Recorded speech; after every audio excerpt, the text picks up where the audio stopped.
अवकाळी पावसामुळे शेतकरी राज्याचे अतोनात नुकसान. हातातोंडाशी आलेला सोन्याचा घास निसर्गाने हिरावला. प्रतिनिधी नंदेश गायकर. बळीराजा म्हणजे उभ्या जगाचा पोशिंदा. याच बळीराजाचं अशा अवकाळी पावसामुळे खूप मेहनतीने आणि कष्टाने पिकवलेल्या धान्याची नासाडी झाली आहे. हातातोंडाशी आलेला सोन्याचा घास नियतीनं हिरावून घेतला असं जणू चित्र निर्माण झालंय. अवकाळी पावसामुळे शेतात पाणी साचून कापणीला आलेले पीक पार भिजून गेल्यामुळे शेतकरी चिंतातूर झालाय. जगावं की मरावं काही कळेनासं झालंय. शेतकरी हा उभ्या जगाचा पोशिंदा म्हटला जातो, पण आज त्याने नियतीपुढे हात टेकले असे विदारक सत्य समोर दिसतंय. सरकार मायबाप देणाऱ्या तुटपुंज्या मदतीवर आपले कसे भागणार ही चिंता त्याला सतावत आहे. दिवस रात्र पायाने शेताची माती तुडवत कष्टाच्या भाकरीसाठी 2 दाणे पिकविणाऱ्या शेतकऱ्याच्या नशिबी हे दिवस येतील अशी अपेक्षा पण त्याने केली नसावी.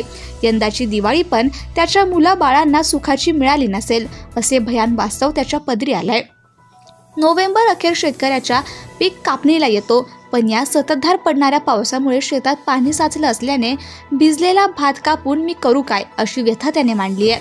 निसर्गात बदल होतात, पण इतके पण आतुरात नुकसान करणारा पावसाळा उभ्या आयुष्यात त्याने पाहिला नसेल. शेतीवर उदरनिर्वाह करणारा शेतकरी रडकुंडीला आलाय. शासनाने त्याच्या डोळ्यातील अश्रू पाहून शक्यतो भरीव मदत करावी अशी मागणी प्रत्येक शेतकरी शासनाला करत आहे.